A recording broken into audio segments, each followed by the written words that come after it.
जाते हैं। ठीक। अच्छा, वो फिर डिप्रेशन की दवाइयाँ खाना शुरू कर देते हैं, दम दरूद करवाते हैं, और बहुत सारे इलाज हैं। ठीक है, हमारे पास आते हैं तो हम तो बड़ा सिंपल सा इलाज, मैं अभी आपके तवज्जुह से एक टोटका बता रहा हूँ ताकि लोगों को फ़ायदा हो।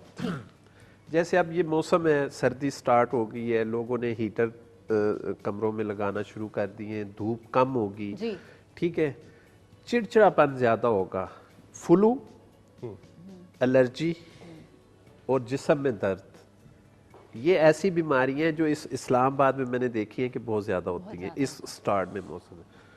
कोई जादू नहीं है, कोई आपके ऊपर बीमारी नहीं है, किसी वायरस ने हमला नहीं किया। आपने एक प्याज लेना है, ठीक है, उसको क्रश करना है, एक प्लेट पे रख दें, सोने से पहले अपने बिस्तर से 3 फीट दूर रख दें बस प्लेट प्याज को कमरे में, और उसके बाद वो सुबह उठा के बाहर फेंक दें। अच्छा। वेस्ट कर दें, इस्तेमाल नहीं करना। आप देखें बिल्कुल पूरा घर जो है वो हशाश बशाश रहेगा। वाह जी वाह, कितना अच्छी चीज है, मतलब करने को ऐसे इट्स नॉट टफ थिंग होते हैं जो कि आपकी तरफ आते हैं और उनको एक रोकते हैं। दूसरी चीज ये है कि अब जैसे ड्राइनेस होगी बहुत ज्यादा, जी।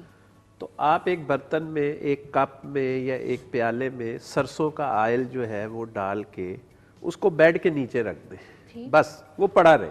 अच्छा, पड़ा रहे, दिन रात पड़ा हाँ, रखा रखे। ठीक। आपकी बॉडी पे, आपके घर में कभी एलर्जी नहीं होगी, एलर्जी नहीं होगी, बच्चों को भी नहीं बच्चों को भी नहीं होगी, बच्चों को ड्राइनेस नहीं होगी, बच्चे चिड़चिड़ापन कर रहे हैं, उनको नींद नहीं आ रही, वो आराम से सोएंगे।